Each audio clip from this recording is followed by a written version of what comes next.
From the outside, millionaires and billionaires can look surprisingly similar. They might drive the same cars, live in the same kinds of homes, and enjoy a lifestyle that seems almost identical. But there's one fundamental thing that billionaires never do, and it's the exact reason most millionaires never reach that next level of success. Society teaches us that becoming a millionaire means you've finally made it. And honestly, for most people, that's absolutely true.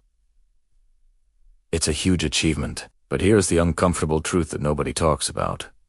Reaching that millionaire status can actually become a trap, because once you get there, your priorities silently start to shift. Comfort begins to replace hunger. The desire for stability pushes out raw ambition, and slowly, your focus on growth turns into a focus on maintenance. You've built a nice little kingdom, and now all you want to do is protect it. This is the big mistake that so many millionaires make. They start to organize their lives around protecting their lifestyle. They're constantly worried about losing money, about maintaining their social status, and above all, about staying comfortable.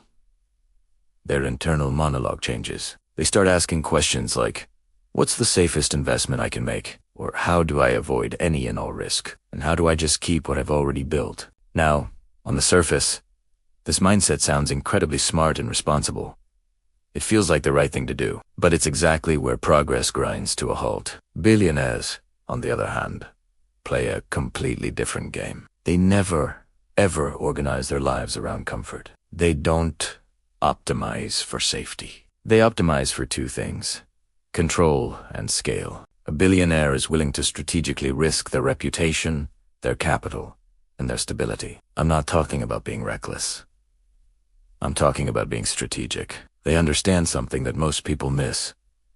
Playing it safe has a ceiling. You can only get so far by playing defense. To achieve exponential growth, you have to be willing to go on offense, even when it feels uncomfortable. This difference in approach creates what I call the leverage gap. Most millionaires are still in the business of trading. They trade their time for money, or they trade their money for a decent return on investment. It's a linear process.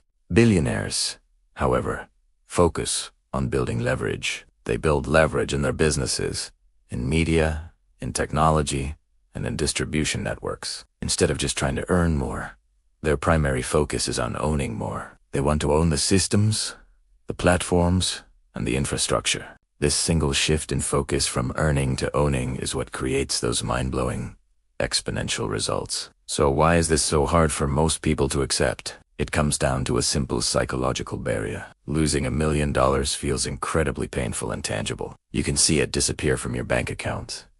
But losing momentum, that feels invisible. It's a silent killer of ambition. So, millionaires become obsessed with the fear of financial loss. Billionaires, however, are far more afraid of something else: stagnation. They fear standing still more than they fear falling down.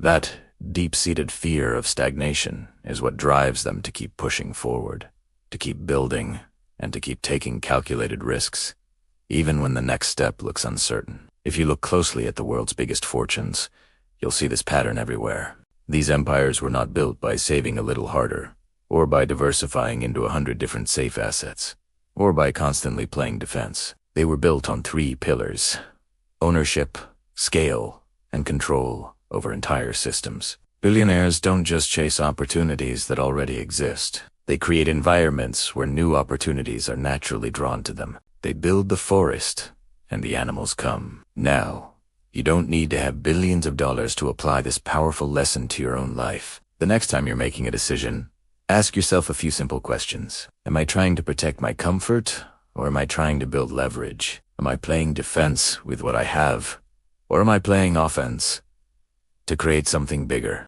Am I optimizing for safety, or am I optimizing for scale? Because the moment that comfort becomes your primary goal, your growth quietly comes to an end. Billionaires never let comfort decide their future. Millionaires often do. And that single difference, right there, explains everything. So choose very carefully which game you're playing. Thanks for watching.